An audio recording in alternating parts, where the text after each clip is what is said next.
My name is Aurora.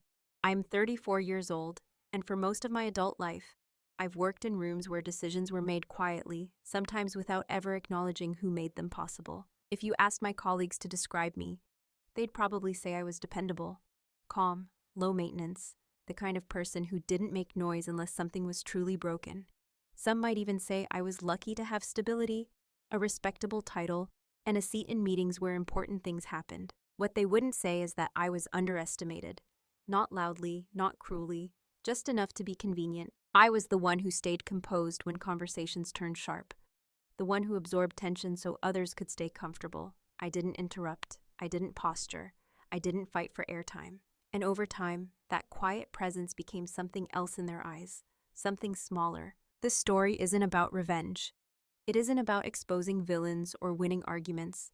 There's no shouting, no dramatic exits, no last-minute heroics. What happened unfolded slowly, in conference rooms and follow-up emails, in pauses that lingered a second too long. It's about a single word spoken in a meeting, a word that revealed more than it was meant to, and about the moment I realized that silence, when chosen deliberately, can be more final than confrontation. You may recognize parts of yourself in this story, especially if you've ever been the reliable one. The person who holds systems together while remaining unseen. The one who tells themselves that professionalism means endurance. I want to be clear about something up front. I'm not telling this because I won. I'm telling it because I chose something irreversible and lived with the consequences calmly, without spectacle. What you'll hear is the emotional journey of restraint turning into clarity, of dignity being tested, not shattered, of power that never needed to announce itself to be real. This is also a story about timing, about preparation that looks like patience from the outside, and about what happens when someone mistakes composure for permission. I'll walk you through who I was to them, how the small cuts accumulated, and why the coldest response I ever gave involved no raised voice at all, only a document I had signed long before anyone thought I would need it. I'm sharing this honestly, without embellishment, not to instruct, but to document. Because sometimes the most meaningful turning points don't come with applause. They come with a quiet decision made while everyone else is still talking. Before we begin, let me ask you something. Have you ever felt the exact moment when respect slipped, even though no one else noticed? To them, I was reliable in the way furniture is reliable. Always there, rarely acknowledged. I didn't arrive at the company invisibly. That happened gradually, the way sound fades when a room gets used to it. In my first year, I spoke more. I offered ideas carefully, backing them with data, anticipating objections. People nodded. Sometimes they took notes. Occasionally, someone senior repeated my point 5 minutes later, and the room treated it like a revelation. I noticed. I said nothing. Over time, my role solidified. Not on paper, but in expectation. I became the one who handled things. The one looped in late because Aurora will catch up fast. The one trusted with complex transitions but excluded from the credit when they succeeded. If a project was failing quietly, it landed on my desk. If a process needed stabilizing, I was asked to take a look. If a meeting needed calm, I was invited, not to lead, but to absorb. No one ever said I was insignificant. That's the thing, they didn't need to. Significance erodes just fine without language. In meetings, I was listened to politely, the way you listen to someone you assume will be reasonable. When I disagreed, it was framed as concern, not conviction. When I insisted, it was labeled intensity. When I stayed silent, it was interpreted as agreement. I learned quickly what version of me made rooms comfortable. I didn't raise my voice. I didn't interrupt. I waited for pauses. And in doing so, I trained people, unintentionally, to believe my contributions were optional, helpful but not essential, replaceable in theory, even if not in practice. My boss at the time liked to call me low drama. He meant it as a compliment. It was his way of saying I didn't make his job harder. I didn't challenge him publicly. I didn't ask for recognition in front of others. I didn't force him to choose sides. What he didn't see, or didn't care to see, was that low drama often comes at a cost. It comes from people who process things internally, who resolve tension privately, who keep track even when they don't react. In performance reviews, my feedback was consistent, dependable, steady, trusted, never visible, never critical, never indispensable, at least not out loud. And I accepted that framing longer than I should have, because it came wrapped in praise. Because there's a certain pride in being the person others lean on.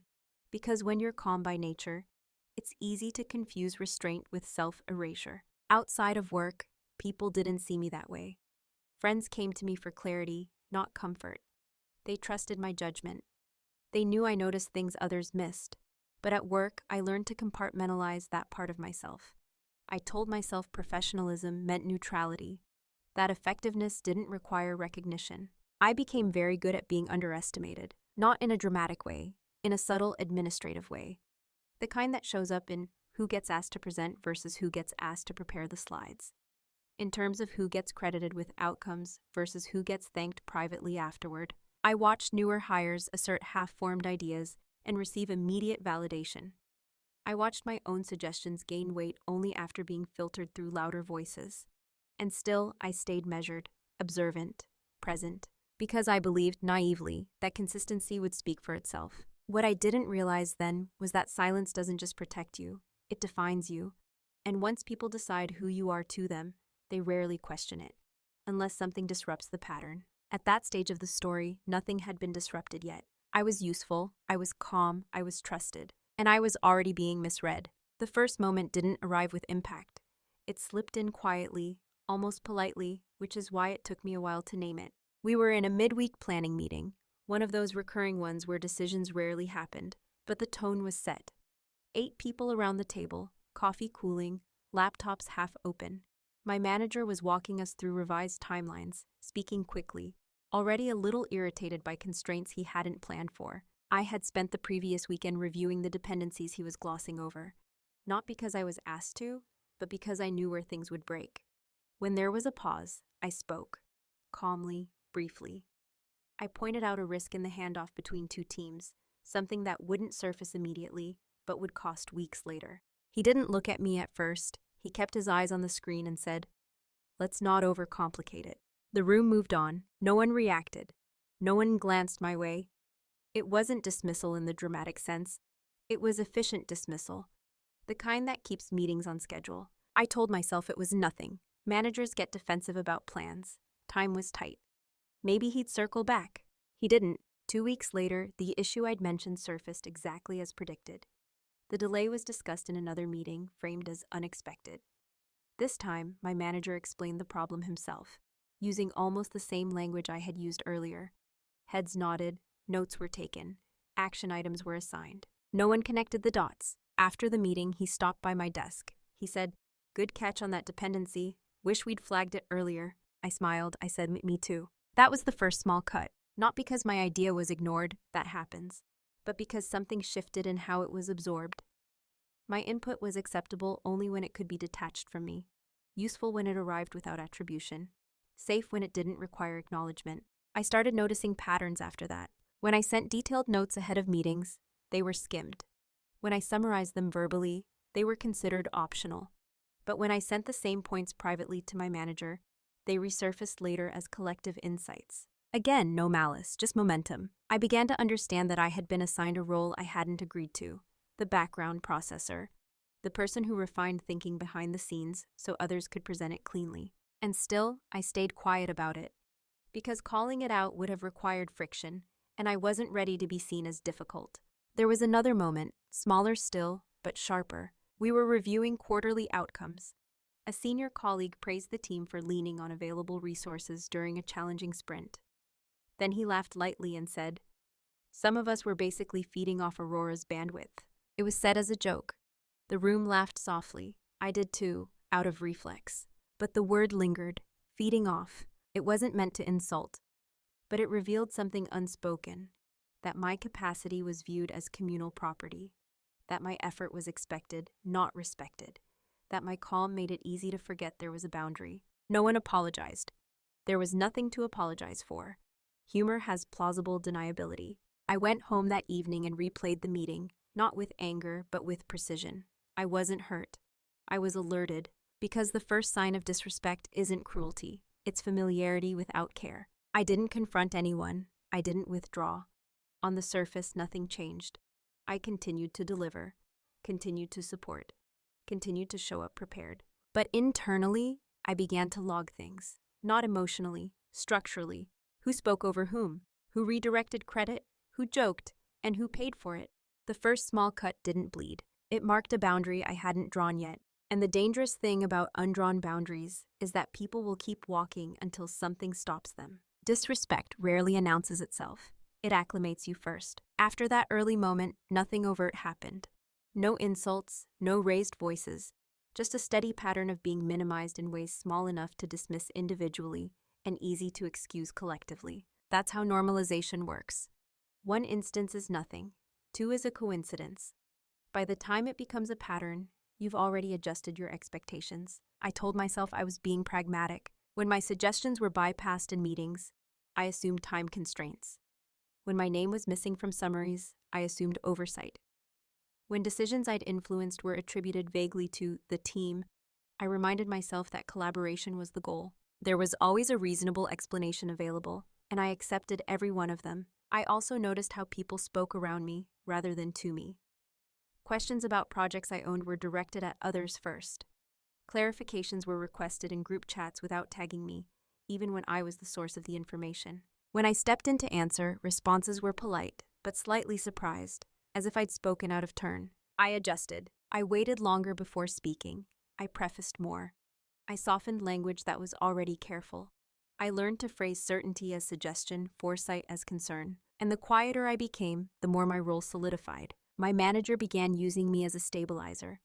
When conflict brewed between teams, I was asked to sit in and keep things constructive. When timelines slipped, I was tasked with reworking plans to make them viable again, often without additional authority to enforce them. I was trusted with responsibility, but not with influence. That distinction matters. Responsibility drains you. Influence protects you. At some point, someone new joined the team, a confident speaker, quick to assert opinions. In meetings, he interrupted freely. He challenged ideas half-formed. He was praised for initiative. Once after he cut me off mid-sentence, my manager said, smiling, "Let's hear him out first." I didn't object. I finished my thought later, after the momentum had passed. After the meeting, a colleague told me, "You're so patient, I don't know how you do it." It wasn't admiration, it was relief. My patience made things easier for everyone else. There was a particular phrase that started showing up in feedback. Aurora will adapt. It was meant to signal flexibility. What it really meant was expectation without consent. Deadlines moved? Aurora will adapt. Scope expanded? Aurora will adapt. Decisions reversed? Aurora will adapt. And I did. Not because I lacked boundaries, but because I believed adaptation was a strength. Because I believed that showing irritation would undermine my credibility. Because I still thought, on some level, that composure would eventually be rewarded. I was wrong. The more I normalized these dynamics internally, the more they hardened externally. People don't question arrangements that work for them. There were moments, brief, sharp ones, where I felt something close to anger. Not explosive, just clarifying. A quiet sense that something was off. But each time, I reasoned my way out of it. It's not personal. This is just how things work. Pick your battles. So I picked none. What I didn't see then was that by staying reasonable in an unreasonable pattern, I was teaching others how to treat me. Disrespect doesn't always come from contempt. Sometimes it comes from comfort, from knowing someone won't push back, from trusting that they'll absorb impact without complaint. And I was very good at absorbing. I remember one evening staying late to resolve an issue caused by a decision I hadn't agreed with. The office was nearly empty, the lights dimmed automatically. I sent the final update and closed my laptop. In that quiet, something landed, not a thought, a realization. I had become essential and expendable at the same time. Essential to outcomes, expendable in recognition. That contradiction doesn't resolve itself. It demands a response, eventually. At that stage, though, I wasn't ready to respond. I was still explaining things away, still believing that endurance was noble, still hoping that consistency would recalibrate perception. I hadn't yet understood that silence, when sustained too long, stops being strategic. It becomes a signal, and signals are always read, whether you intend them to be or not. I didn't realize I'd been assigned a role until I noticed how uncomfortable people became when I stepped outside it. The role was never written down, it didn't appear in my job description, but everyone seemed to understand it instinctively. I was the reliable one, the reasonable one, the person who would handle it, not the one who would challenge, not the one who would escalate, certainly not the one who would disrupt. Once during a planning session, I pushed back. gently, on a timeline that was clearly unrealistic. I didn't raise my voice, I didn't accuse. I simply stated that the dependencies hadn't been resolved and that committing publicly would create downstream issues. The room went quiet, not thoughtful quiet, awkward quiet. My manager cleared his throat and said, "Let's stay solution-oriented." It wasn't a rebuke exactly, but it repositioned me, subtly, as the problem, as the source of friction. After the meeting, someone joked, "That was spicy for you." I smiled, but something tightened. That's when I understood. My value, in their eyes, was conditional. I was respected as long as I played my part. Calm, accommodating, invisible when necessary. The role I'd been given was containment. I absorbed pressure so it didn't spill elsewhere. I translated chaos into order. I softened hard truths so they landed without consequence. And in doing so, I became a buffer, not a voice. Buffers are appreciated until they stop buffering. I noticed how language shifted around me. When I spoke with conviction, it was reframed as concern. When I set limits, they were treated as preferences. When I declined additional work, it was met with surprise, as if refusal wasn't in my vocabulary. Once, when I said I didn't have the capacity for a last-minute request, my manager said, half joking, "Come on, you always find a way." That sentence stayed with me, because it revealed an assumption that my boundaries were flexible by default, that my time was elastic, that my restraint was a resource to be used. I had trained them, unintentionally, to believe that I would adapt indefinitely. There's a particular loneliness in being seen as endlessly capable. It leaves no room for humanity, no space for error, no allowance for dignity. I wasn't angry, I was precise. I began to see how the system relied on people like me to function smoothly, while elevating those who disrupted loudly. How reliability was rewarded with more responsibility, but not more power. How calmness was confused with consent. And I saw clearly how stepping out of my assigned role would require a cost. The question was whether I was willing to pay it. At that point, I still wasn't, not fully. I told myself that influence could be built quietly, that respect would follow consistency, that timing mattered, but something had shifted. I stopped trying to correct perceptions. I stopped explaining myself. I stopped softening language that didn't need softening. Outwardly, nothing dramatic changed. I still delivered, still attended, still contributed. But internally, I began to detach from the role I'd been performing. I no longer took pride in being the one who made things easier for everyone else. I started asking a different question, one I'd avoided before. What happens if I stop holding this together? Not out of spite, out of truth, because roles persist only as long as someone agrees to play them. And for the first time, I was considering what it would mean to step away, not loudly, not impulsively, but deliberately. I didn't announce anything, I didn't warn anyone. I simply noticed. And noticing, it turns out, is the beginning of every real shift. The day something shifted didn't look important from the outside. There was no argument, no dramatic exchange. Just a moment so ordinary that it would have disappeared entirely if I hadn't been paying attention. It was a Monday morning meeting, status updates, familiar faces, predictable rhythm. I had already spoken twice, both times concisely, both times acknowledged with polite nods and immediate redirection. Nothing unusual. Then my manager leaned back in his chair, scanning the room with the casual authority of someone who believed he was among allies. He was explaining a resource constraint, framing it as unavoidable, when he gestured vaguely in my direction and said, half smiling, "We'll make it work. Aurora's good at stretching. She doesn't mind picking up the slack." There it was. Not cruel, not angry, just assumed. The room chuckled softly. Someone added, "Yeah, she's a machine." A machine. I smiled reflexively, because that's what I'd trained myself to do. But something inside me went very still. In that pause, no more than a second, I saw the pattern in its entirety, not as a series of incidents, but as a system that functioned because I had made myself frictionless. I realized, with surprising calm, that my dignity had become negotiable, not because anyone had attacked it, but because I had allowed it to be treated as flexible. I didn't feel angry, I didn't feel embarrassed, I felt clear. For the rest of the meeting, I spoke only when necessary. My tone didn't change, my posture didn't change, but my internal orientation did. I stopped translating, I stopped compensating, I stopped filling gaps that weren't mine. It was subtle, almost imperceptible. When someone asked a question that wasn't fully formed, I let the silence sit instead of rescuing it. When an assumption was made that relied on my unspoken labor, I didn't confirm it. No confrontation, just absence. After the meeting, my manager caught up with me in the hallway. He said lightly, "All good in there?" I looked at him and said, yes. And for the first time, I meant only that. That evening, I went home and didn't open my laptop. I didn't review notes. I didn't preemptively fix anything. Instead, I wrote a list, not of grievances, of facts. What I handled that no one tracked. What I knew that no one else documented. What depended on my memory, my relationships, my quiet interventions. The list was longer than I expected. Still, I didn't feel triumphant. I felt sober. Because clarity brings responsibility. Once you see the shape of a situation, you can't unsee it. And you're accountable for what you do next. I slept well that night, deeply, without the low-grade tension I'd grown used to. In the days that followed, I maintained the shift. I didn't withdraw. I didn't disengage. I simply did my role as it was defined. No more, no less. And people noticed, not consciously at first, just small hesitations, slight delays, questions that lingered unanswered longer than usual. Someone asked, "Hey, have you looked at this yet?" I said, "It's not in my scope."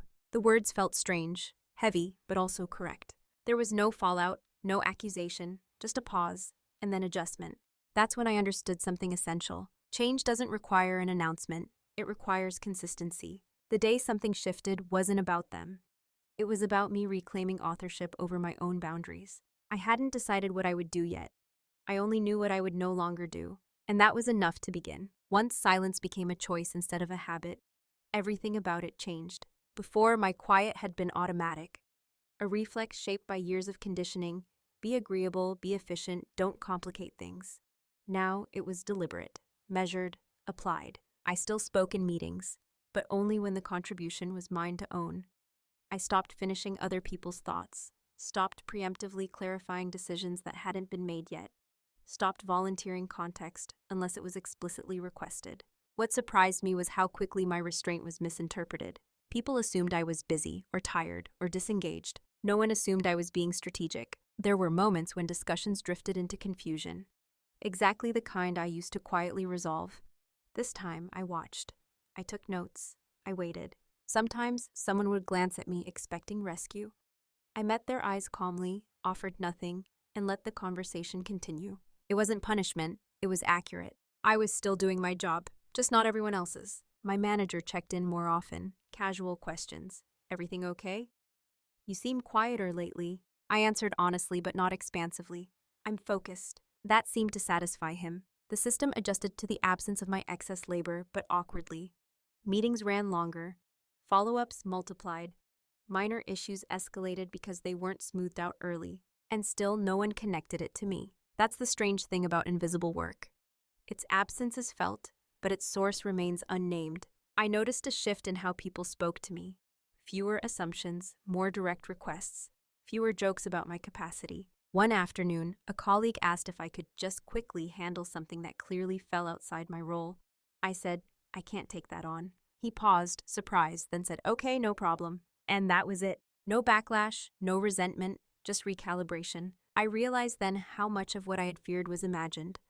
The cost of asserting boundaries had been inflated by years of internalized obligation. Silence, when chosen, has a weight. It makes people fill gaps they didn't know existed. It reveals dependencies without exposing you. And I used it carefully. I documented more. I summarized less verbally. I shifted communication to channels that created records instead of impressions. Still, I didn't confront anyone. Not because I was avoiding discomfort, but because confrontation would have returned me to the role of emotional manager, responsible for everyone's reactions. This was cleaner. I was watching patterns form. Who struggled when I didn't intervene? Who adapted quickly? Who became uneasy? I learned more about the organization in those weeks than I had in years of active participation. And I began to see something else. My value wasn't in being liked. It was in being precise. People mistook my calm for compliance before. Now they mistook my quiet for withdrawal. Both were incorrect. I wasn't pulling away. I was preparing. There was no rush, no urgency. I wasn't waiting for permission or validation. I was letting the system reveal itself fully, without my interference. Because once you understand where power actually flows, you don't need to announce your intentions. You just need to choose when to move. At this stage, no one felt threatened. No one felt challenged. They simply felt slightly less comfortable. And discomfort, when it arrives without drama, has a way of sharpening attention. I stayed patient. The time for action hadn't come yet, but it was getting closer. While everyone adjusted to my quieter presence, I began doing the most important work I'd done in years, and no one noticed. From the outside, it looked like nothing had changed. I still arrived on time, still attended meetings, still delivered what was formally required. My calendar didn't suddenly empty, my tone didn't harden, I didn't become distant or defensive. That was the point. What changed wasn't my visibility, it was my attention. I started paying close attention to how information moved, or didn't. Which decisions relied on institutional memory rather than documentation? Which relationships existed only because I maintained them? Which processes worked smoothly only because someone remembered to nudge, remind, translate, or absorb friction? I stopped assuming redundancy existed where it hadn't been explicitly built. I reviewed old handover notes and realized how much had never been written down. Context lived in conversations, not systems. Dependencies were managed by trust, not structure. And much of that trust pointed quietly to me. I began documenting everything. Not in a dramatic way, not as evidence for confrontation, but as a private act of clarity. I mapped workflows, noted where approvals stalled, tracked how long issues took to surface when I didn't intervene early. I saved emails, archived decisions, preserved timelines. I learned who relied on my judgment without realizing it, who deferred to my assessments informally, who forwarded questions my way instead of answering them themselves. At the same time, I observed leadership patterns, who spoke confidently without preparation, who leaned on summaries instead of substance, who avoided accountability by dispersing it. This wasn't about blame, it was about understanding leverage. Leverage isn't force, it's position. And position is often invisible until it's empty. I also began quiet conversations, careful ones, no complaints, just curiosity. When someone asked for context, I provided it and noted the dependency. When someone made a decision that affected my domain, I asked for clarity in writing. When the scope expanded, I confirmed boundaries explicitly. Each interaction left a trail, not for anyone else, for me. The more I documented, the calmer I became. Because calm comes from knowing where you stand. I also reviewed my own assumptions. I had believed for years that my value lay in continuity, that leaving would be disruptive, even harmful.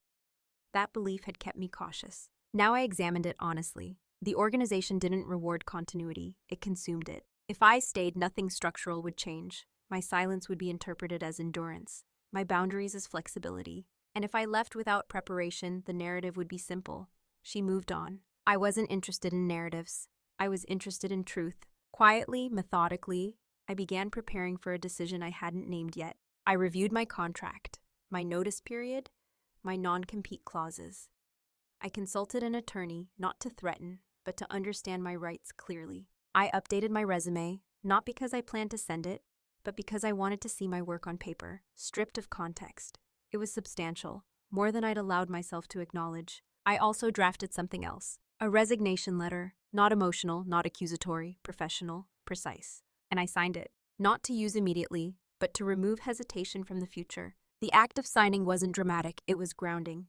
It turned a hypothetical into an option. I placed the letter in a slim black folder and put it in my desk drawer. No one knew. Weeks passed. The system continued to strain in small ways. Leadership attributed it to the workload, to market pressure, to growing pains. No one thought to look at the quiet space I had stopped filling. That's the paradox of invisible labor. When it's gone, people blame the weather. I felt no rush, no need to announce readiness. Preparation, when done properly, doesn't feel tense. It feels inevitable. By the time anyone sensed something was off, I was already clear. I knew what I held. I knew what they assumed. And I knew exactly what would happen if I chose to let go. They never noticed the moment the balance shifted. But it had, and it wasn't shifting back. The private reveal didn't come as a shock. It arrived the way truth often does, quietly, when you finally stop rushing past it. I was reviewing a set of transition documents late one afternoon, cross-referencing timelines that had never quite aligned. On the surface, everything looked functional. Projects moved forward. Deadlines were being met. But beneath that, the structure was fragile in a very specific way. Too many decisions depended on unwritten context I held. I saw it clearly then, not as ego, but as architecture. If I stepped away, nothing would collapse immediately. Systems like that never do. They wobble first. They hesitate. They misfire in places no one expects. And eventually, they reveal what was holding them together. The realization wasn't empowering in the cinematic sense. There was no surge of triumph, just a settling. This wasn't about being irreplaceable. No one is. It was about being unacknowledged while being central, about carrying weight without authority, about being trusted implicitly while being spoken of lightly. I finally understood the leverage I had, not because I was special, but because the organization had built convenience around my restraint. That was the reveal. Not that I could hurt them, that I could leave cleanly, and leaving cleanly, when done at the wrong moment, is far more disruptive than any confrontation. I closed my laptop and sat there for a long time. I asked myself the hard questions, the ones I had avoided when staying quiet felt easier. If I stayed, would anything change? If I spoke up, would it be heard or reframed? If I left, would I regret not having said more? The answer that came back was steady. I had already said enough, just not out loud. My documentation told the story. My preparation told the truth. My signed letter told me I was no longer trapped by indecision. That night, I took the folder out of my desk and brought it home. I placed it on my dining table, not to open it, but to acknowledge it. I didn't feel defiant. I felt respectful to myself. There's a difference between reacting and deciding. I had crossed into decision territory. Over the next few days, I paid attention to how people interacted with me. My manager delegated without checking assumptions. Colleagues referenced my availability as a given. A senior leader joked in passing, "We'd be lost without you," and moved on without pausing to consider what that actually meant. No one asked how I was experiencing the work. No one noticed the stillness. That too was information. The reveal wasn't about power over them. It was about power over myself. I realized that dignity doesn't demand acknowledgement from those who benefit from its absence. It requires alignment between what you tolerate and what you value. I valued precision, integrity, choice, and I had reached the edge of tolerance. The final confirmation came in a small moment. I was asked casually to cover for a decision that had been made without my input, to help explain it to another team, to soften the impact. I listened, I nodded. Then I said, "That wouldn't be appropriate for me to do." There was a pause, a recalibration. "Oh, okay," my manager said. "We'll figure something else out." No apology, no reflection. And that was it. I didn't need more data. The reveal was complete. I wasn't staying because I was valued. I was staying because I was useful. Usefulness without respect is not stability, it's extraction. Once you see that clearly, there's no urgency, no anger, just a timeline. I knew then that the next step wouldn't be loud. It wouldn't be reactive. It would be final. Every story like this has a moment people expect to be dramatic. This wasn't it. The decision point didn't come with a raised voice or a sleepless night. It arrived on a quiet Thursday afternoon, in the space between meetings, when my calendar showed a rare 30-minute gap. I sat at my desk and reviewed my options, not emotionally, but structurally. I could stay and recalibrate expectations. That would require explicit conversations, careful framing, and a willingness to manage others' discomfort. Even if successful, it would take months, and the cost would be constant vigilance. I could confront the pattern directly, name the disrespect, ask for recognition. That path assumed good faith and readiness to change, neither of which had been demonstrated. More importantly, it would return me to the role of emotional translator, responsible not just for my work, but for repairing the system that diminished it. Or I could choose the option that required no permission. I could leave, not impulsively, not angrily, but precisely. I thought about what each option demanded of me. Staying requires hope. Confrontation required energy. Leaving required clarity. I already had clarity. I opened the black folder in my drawer and took out the resignation letter. I read it once. It was concise, neutral. It stated my intent, my timeline, and my commitment to a smooth transition. No accusations, no explanations. That absence was deliberate. I signed it weeks earlier, but this time the signature felt different. It felt active. Still, I didn't submit it yet. I wanted to be certain that I wasn't reacting to a moment, so I waited. I watched one more meeting, one more interaction. That meeting happened the next morning. It was a cross-functional review, high visibility, senior leadership present. My manager was tense, aware of scrutiny. As the discussion moved to a bottleneck I knew well, he gestured toward me and said lightly, "Aurora's been kind of living off the team lately, but she'll help clean this up." The word hung there, living off. It was said with a smile, framed as humor, but this time no one laughed. I felt no heat rise, no urge to defend myself. Instead, I felt confirmation. This wasn't a misunderstanding. It was a worldview. I didn't respond. I didn't correct him. I made a note. After the meeting, I returned to my desk, closed my email, and opened the resignation letter. I added the date. That was the decision point. Not the insult, not the pattern, The choice to stop explaining myself to people who had already decided who I was to them. I submitted the letter to HR and copied my manager. Standard process, no commentary. Then I closed my laptop and went for a walk. Outside, the city moved as it always did. People hurried, coffee cups steamed. Nothing acknowledged what had just shifted. And that's how I knew the decision was right. Decisions made from alignment don't need validation. By the time I returned, there was a message from my manager asking if we could talk. I replied that I was available later in the day. Calm, polite, unchanged. I wasn't ending a chapter in anger. I was closing a loop. What came next would unfold without my intervention. And that finally felt honest. Once the letter was submitted, everything became very quiet.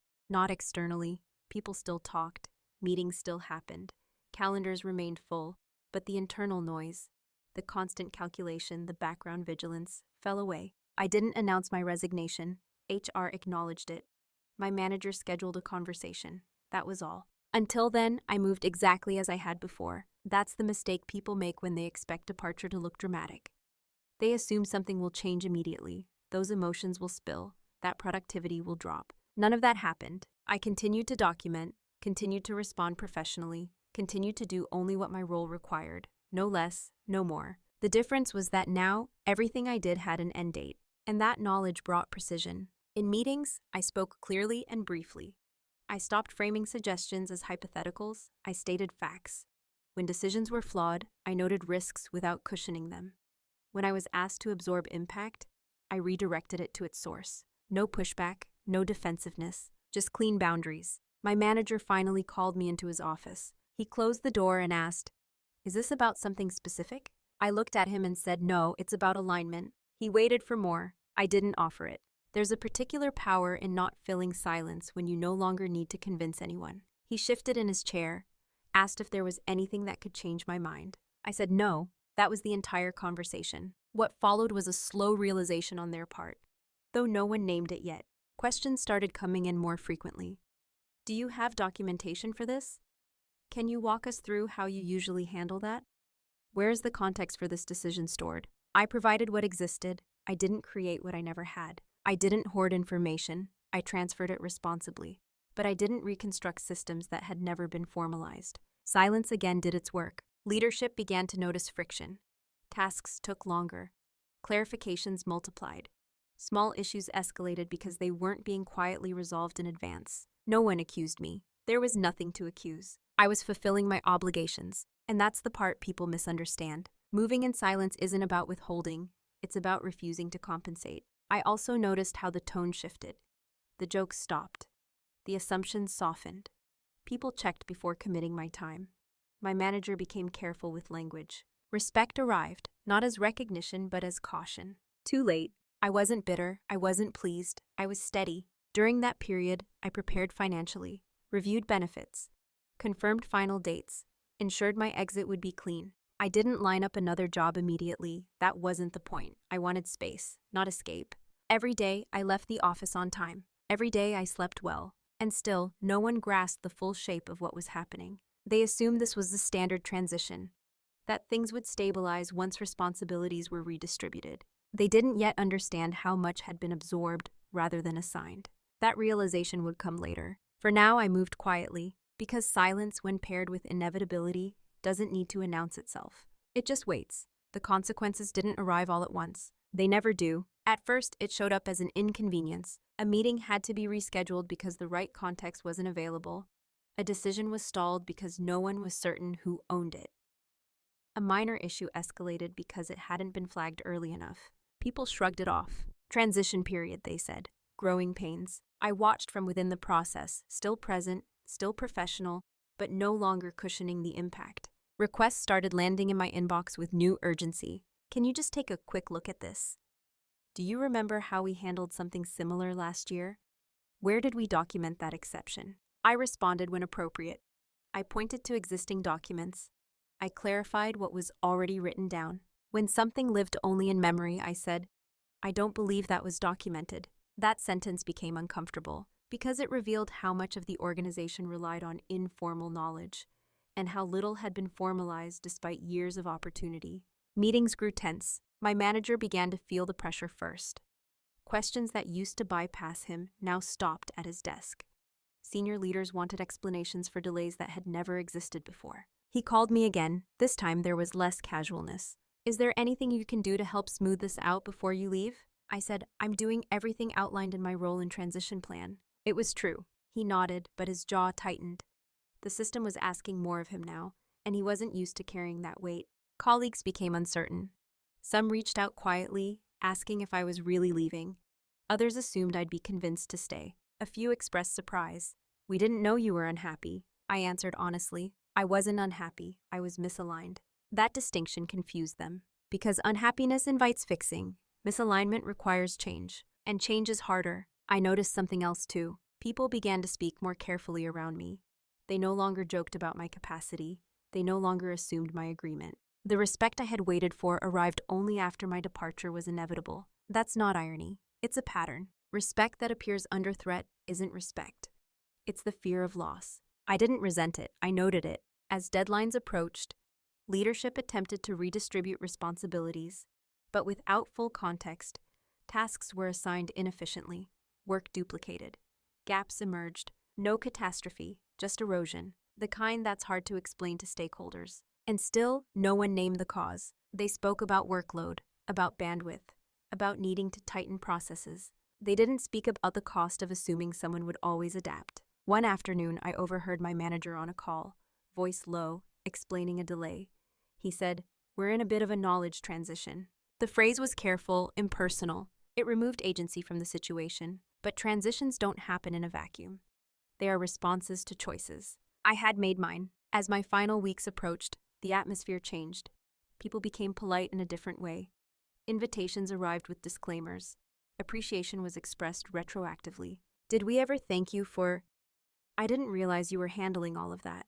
I listened, I nodded. Acknowledgement, once delayed too long, doesn't land the way people expect. It doesn't heal, it doesn't repair. It simply marks that something has already been lost. And the loss was no longer theoretical. They were feeling it now without knowing exactly where it came from. That's how consequences begin. Quietly, logically, without accusation. Panic doesn't always look like chaos. Sometimes it looks like politeness sharpened by urgency. By the time my final 2 weeks began, the organization had moved from inconvenience to concern. Meetings were called with less notice. Leaders who had never asked for my input directly now requested quick syncs. Language shifted from assumption to inquiry, from certainty to contingency. Still, no one said the obvious thing. No one said, "We didn't realize how much depended on you." Instead, they circled it. My manager became visibly strained. He asked more questions than he answered. He checked the documents twice. He followed up where he never used to. One afternoon, he sat across from me in a conference room and said, "I'm trying to understand how we got here." I believed him, but understanding at that stage wouldn't change the outcome. He asked if I'd consider extending my notice period. Just a few weeks, just to help stabilize things. I declined, not coldly, not defensively. "I've planned my transition carefully," I said. Extending it wouldn't solve the underlying issue. He didn't argue. He looked tired. That's when I knew it was too late, not because they didn't care, but because they were responding to symptoms, not causes. Senior leadership got involved. There were conversations about restructuring, about redefining roles, about investing in documentation and process. All good ideas, all arriving after the person who had been quietly holding those systems together had already chosen to step away. I was invited to a meeting with 2 directors.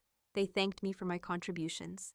They asked what might have made me stay. I answered honestly, but selectively. I needed my role to reflect the responsibility I carried, I said. And I needed respect to be proactive, not reactive. There was a pause. Notes were taken. One of them said, "We wish we'd known sooner." I didn't say what came to mind, that I had known for a long time. Instead, I said, "I made the best decision with the information available to me," which was true. The organization was now trying to retrofit dignity into a structure that had been built on quiet endurance. It doesn't work that way. You can't backfill respect after it's been deferred for too long. You can't ask someone to trust a system they've already outgrown. The attempts to fix things became more visible. My calendar is filled with requests to explain not just what I did, but how I thought. People wanted frameworks, heuristics, judgment calls. I gave what I could, but judgment isn't transferable in a meeting. It's built through authority and acknowledgement over time. And time was the one thing they no longer had. I watched people try to step into pieces of my role. Capable people, smart people. They struggled, not because they weren't good, but because the role had never been defined properly. It had been shaped around me, informally, without consent. That realization brought a kind of quiet regret into the room. Not guilt, regret. And regret is heavy because it recognizes loss without offering a remedy. On my last Friday, there was an attempt at closure. A small gathering, polite speeches, words like grateful and impact. I thanked them, I meant it. But inside, I felt no sense of resolution. Because closure isn't something others give you. It's something you create by leaving at the right moment. They were trying to fix what had already passed. And I was already gone, in every way that mattered. The confrontation everyone expected never really happened. There was no raised voice, no emotional accounting, no moment where I finally said everything. What did happen was smaller and more decisive. It took place 2 days before my last day. My manager asked if we could talk one more time, not officially, just a conversation. We sat in the same conference room where so many planning sessions had unfolded. The glass walls were familiar. The chairs are uncomfortable in the way all office chairs are when the conversation matters. He didn't start with an apology. He started with reflection. I've been thinking a lot about how we worked together, he said. And I'm wondering if there were things I missed. I let the silence hold for a moment before answering. There were, I said, but naming them now wouldn't change what's already in motion. He nodded slowly. That was the moment, our intent. I understood something important. Confrontation isn't about release. It's about timing. If I had said these things months earlier, they would have been received as concerns. Negotiable, manageable. Now they would only land as regret. He asked me what hurt the most. I considered the question carefully. It wasn't a single comment, I said. It was the assumption that my restraint meant permission, that my consistency meant consent. He winced, not theatrically, but genuinely. I never meant to disrespect you, he said. I know, I replied. Intent wasn't the issue. That seemed to surprise him. Disrespect doesn't require malice. It only requires inattention. I didn't list incidents. I didn't quote meetings. I didn't revisit language. Instead, I said one thing. When someone's dignity is challenged repeatedly in small ways, the response isn't always anger. Sometimes it's withdrawal, sometimes it's preparation. He leaned back, thought about that. I wish you'd told me, he said. I was telling you, I answered, just not in a way that demanded immediate reaction. That was as close as we came to confrontation. There was no defense after that, no justification, just understanding arriving too late to be useful. He thanked me for my honesty, I thanked him for listening. And that was it. When I stood to leave, he said something quietly. I called you a leech once. I thought I was being funny. I turned back to him. I know, I said, but humor reveals assumptions. He didn't respond. He didn't need to. That was the coldest moment. Not because it was cruel, but because it was precise. Because dignity doesn't need volume to assert itself. I didn't forgive him in that room, not because I held a grudge, but because forgiveness isn't always necessary for closure. What I felt was neutrality. I walked out of the room without shaking his hand, not pointedly, just naturally. Later, as I packed my desk, I placed the black folder back into my bag. The resignation letter had already done its work. I didn't look back at the office when I left. Not because it didn't matter, but because it no longer defined me. The confrontation had happened without heat, and it had been enough. After I left, people expected a reaction. Some kind of emotional aftermath, bitterness, relief, celebration, collapse. None of that happened. What came instead was a quiet recalibration. The first few weeks were intentionally unstructured. I didn't rush into anything new. I woke without an alarm. I let my days stretch without being optimized. And in that space, I noticed how much of myself I had compressed to fit a role that was never meant to hold me. I wasn't exhausted in the way people expect burnout to look. I was unburdened. There's a difference. Burnout feels like depletion. This felt like a release. I took long walks, read slowly, revisited interests that had nothing to do with productivity. I allowed myself to exist without translating my worth into output. And something subtle happened. My voice came back, not literally, internally. I noticed how I spoke to myself, with more authority, less negotiation. How I evaluated opportunities, not by prestige, but by alignment. I wasn't avoiding responsibility, I was refusing misplacement. When I eventually began conversations about next steps, I asked different questions than I used to. Who has decision-making power here? How is disagreement handled?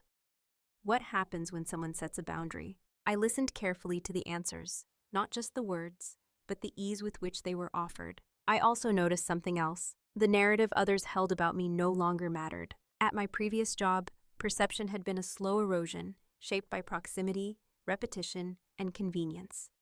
Now, outside of that system, it dissolved quickly. I wasn't low drama, I wasn't reliable, I wasn't the one who adapts. I was precise, I was selective, I was self-directed. And those qualities didn't need defending. I thought about the version of myself who had stayed quiet for so long. I didn't judge her. She had been strategic with the tools she had. She had believed in endurance because endurance had worked before. But I had outgrown that belief. There's a moment in adulthood when you realize that being capable isn't enough, that competence without dignity is a liability, that silence when unchosen can become a cage. I didn't become louder after leaving. I became clearer. I didn't seek validation for my decision. I didn't need the story to land a certain way for anyone else. The power wasn't in leaving, it was in choosing. Today, I still value calm, still prefer restraint to spectacle, still believe in doing work well, but I no longer confuse restraint with permission. If someone underestimates me now, it's temporary, because I no longer stay in places where underestimation is required for comfort. The cold response people remember, the resignation letter, the lack of argument, the absence of explanation, wasn't meant to teach anyone a lesson. It was simply the most honest thing I could do. Who I am now isn't defined by what I endured. It's defined by what I no longer accept. There's a lesson people often want from stories like this. They want a strategy, a script, a moment they can replay and imagine themselves delivering better lines. That isn't what this is. The moral of the story isn't about quitting, or standing up dramatically, or waiting for the perfect insult before you act. It's about attention, because long before dignity is openly violated, it is usually eroded, quietly, politely, through assumptions that go unchallenged because challenging them feels inconvenient. The most dangerous moments aren't the loud ones. They're the ones that teach you to adjust instead of questioning. I wasn't called a leech because someone hated me.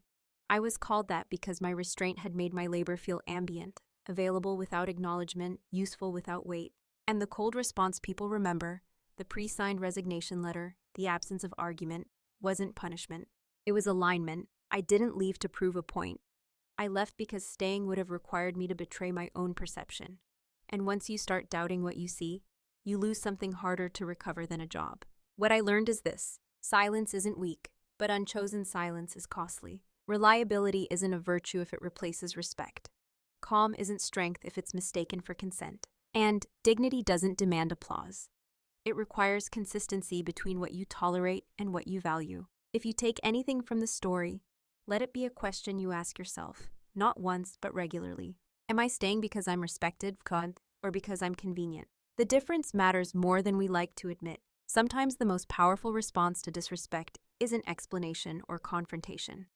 It's withdrawal, done cleanly, without spectacle, without bitterness. Not everyone will understand your choice. They don't have to. Your life isn't a courtroom. You don't owe a defense. Before we end, I want to ask you something, especially if you've ever been the dependable one, the quiet one, the person others lean on without noticing the cost. Have you ever realized, too late or just in time, that your silence was being mistaken for permission? If this story resonated with you, I'd like to hear your experience in the comments.